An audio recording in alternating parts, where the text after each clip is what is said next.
Kesempatan berikut saya silahkan Saudara Profesor Dr. Insinyur Triyatni Martosanjoyo MSI untuk membacakan pidatonya dengan judul Belajar Menjadi Arsitek Melalui Toilet Publik.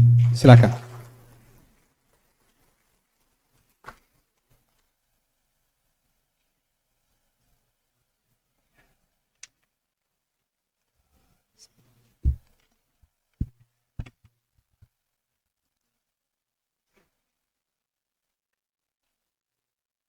Assalamualaikum warahmatullahi wabarakatuh. Salam sejahtera untuk kita semua. Om Swastiastu, Namo Buddhaya, salam kebajikan. Yang saya hormati dan muliakan, Ketua Majelis Wali Amanah beserta anggota, Ketua Senat Akademik Unhas beserta anggota, Ketua Dewan Guru Besar Unhas beserta anggota, Rektor beserta para wakil rektor, para guru besar, insan akademik, dan segenap hadirin yang saya muliakan. Terima kasih dan rasa hormat mendalam saya sampaikan kepada Bapak Ibu yang memberi kesempatan bagi saya berada di dalam ruang Senat Akademik Universitas Hasanuddin untuk menyampaikan pidato pengukuhan guru besar dengan judul Belajar Menjadi Arsitek Melalui Toilet Publik. Ruang ini adalah ruang yang 18-an tahun lalu menjadi tempat saya merenung tentang visi Unhas sebagai manusia bahari yang berani, jujur, terbuka, setia, kreatif, dan adaptif. Ruang yang direncanakan untuk membangkitkan medan energi spiritual agar mampu menembus ruang dan waktu ketika berkontemplasi. Sayang sekali, di dalam perjalanannya, ruang ini terlalu sering didominasi oleh warna-warna pencipta medan energi fisikal yang lembam akan kebangkitan kreativitas tinggi, intuisi, dan kebijaksanaan. Para hadirin yang saya muliakan, arsitektur selalu ditujukan untuk melayani kepentingan aktivitas manusia sesuai konteks lingkungannya. Berpikir tentang arsitektur adalah berpikir tentang bagaimana manusia memahami sistem lingkungan tempat mereka berada. Tanpa memahami tentang manusia di lingkungannya, maka bangunan-bangunan yang kita ciptakan hanyalah sekedar onggokan bahan dan material tanpa jiwa. Kita belajar dari kebajikan Seattle, seorang kepala suku Indian, tentang penghargaan manusia terhadap lingkungan, bahwa sesungguhnya manusia tidak menenun jejaring kehidupannya sendiri. Dia hanyalah bagian dari untaian di dalamnya. Apapun yang dia lakukan pada jejaring itu, maka itu dia lakukan pada dirinya sendiri. Dari alam kita belajar berpikir secara holistik, berpikir secara kontekstual tentang jaringan kerja antara sistem-sistem di lingkungannya. Kita menjadi sadar bagaimana manusia melekat dalam suatu ekosistem, dalam suatu sistem sosial dan budaya tertentu. Teori chaos menunjukkan bahwa kepakan sayap kupu-kupu di Amerika Selatan ternyata dapat memengaruhi cuaca di Central Park, New York. Toilet itu ibarat kepakan sayap kupu-kupu yang walau dimensinya sangat kecil, punya potensi besar menimbulkan kerusakan sistem lingkungan global. Pengabaian sistem sanitasi toilet telah terbukti mengakibatkan 100 hingga 130 ribu kematian karena penyakit kolera. Kesalahan memilih bentuk toilet dapat menunda janji-janji seorang presiden Amerika karena alasan sedang menderita penyakit wasir. Hingga tercemarnya 70% air minum di Indonesia karena kualitas pengelolaan limbah toilet yang buruk. Jepang ketika kalah dalam Perang Dunia Kedua membangkitkan harga dirinya yang wajib mengikuti sistem toilet barat melalui teknologi toilet. Hingga hari ini kita temukan bahwa harga diri Jepang telah menghasilkan kualitas toilet terbaik di seluruh dunia. Toilet publik adalah karya cipta arsitektur yang merupakan produk budaya.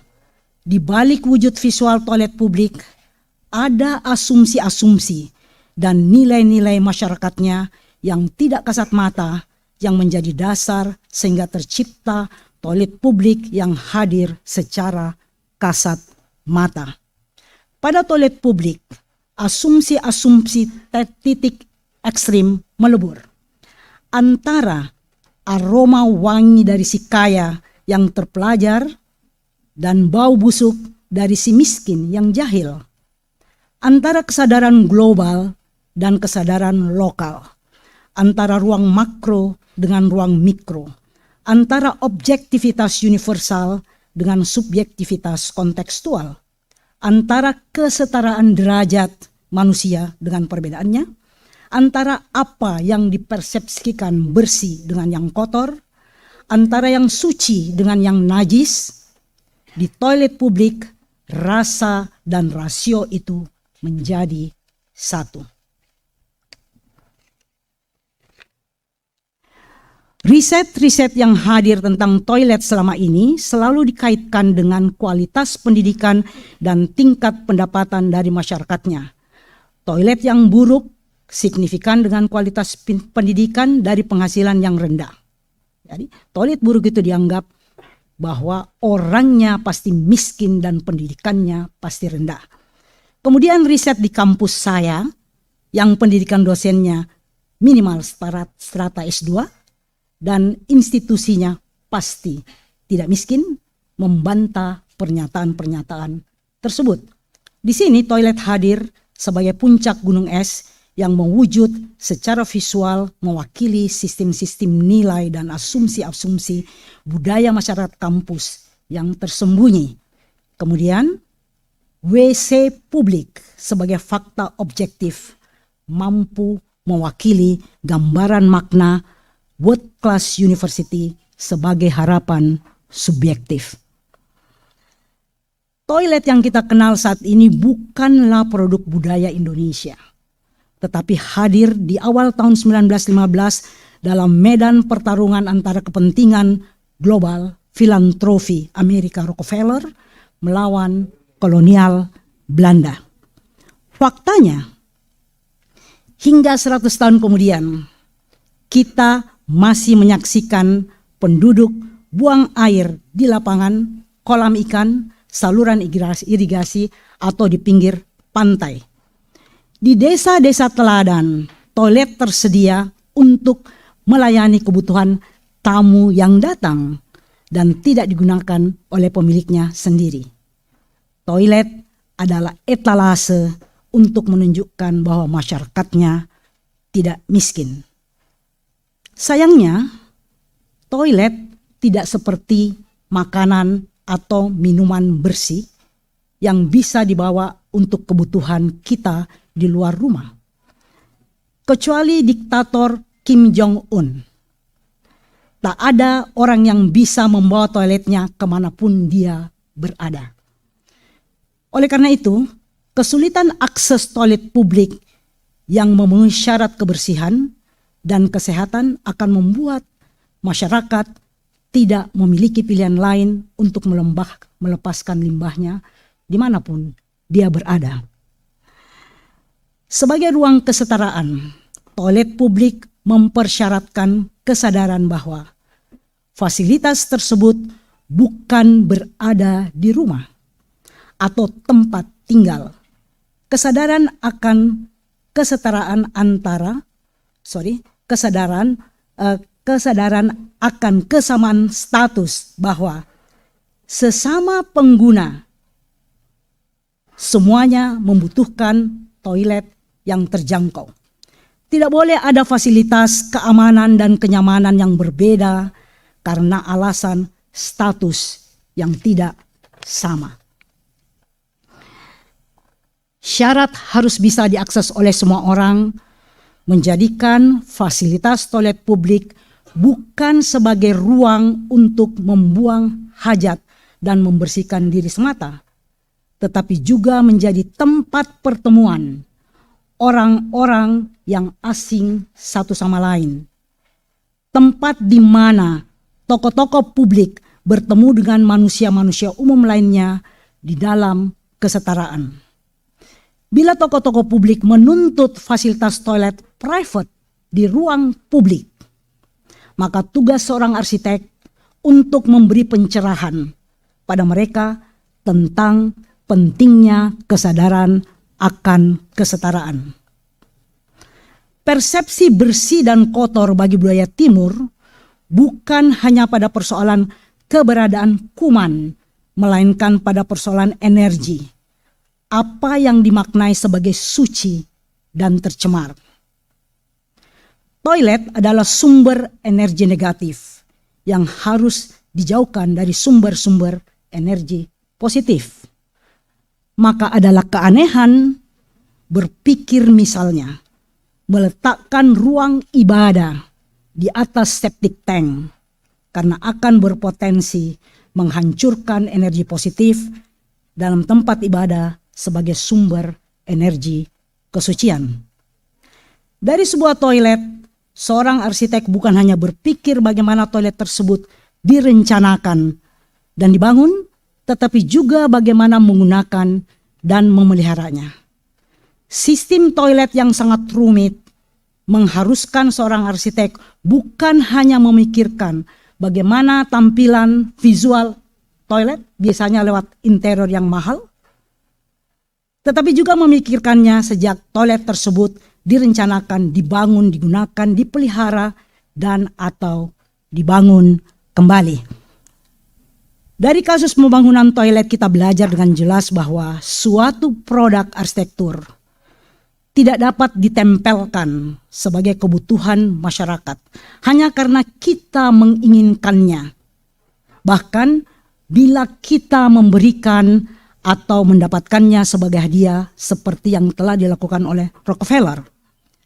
Selama ini arsitek dilenahkan oleh persepsi bahwa tugasnya sebagai perancang adalah untuk tujuan menyelesaikan masalah. Sistem kebut semalam atau SKS yang menjadi praktik para arsitek menunjukkan bahwa apa yang menjadi kebutuhan pengguna jarang sekali dieksplorasi secara memadai untuk benar-benar menghasilkan produk rancangan yang mampu berfungsi sebagai solusi masalah. Sering kita temukan ketidakjelasan apakah suatu rancangan merupakan wujud dari kebutuhan atau keinginan pengguna. Jangan-jangan itu hanya sekedar keinginan si arsitek semata. Pada era teknologi informasi, pemilik fasilitas dengan mudah menunjukkan keinginannya untuk memiliki fasilitas yang merupakan replika dari fasilitas-fasilitas yang dianggap ikonik. Permintaan yang dengan mudah dipenuhi oleh seorang arsitek melalui teknologi salin dan tempel. Suatu kondisi yang sulit dihindarkan karena pendidikan dan komunitas arsitek masa kini memang harus kita akui secara faktual belum sepenuhnya mampu memperlihatkan perbedaan yang signifikan antara apa yang dihasilkan oleh seorang berlatar pendidikan arsitektur dengan apa yang dihasilkan oleh mereka yang menjalankan tugas sebagai arsitek tanpa bekal pendidikan arsitektur.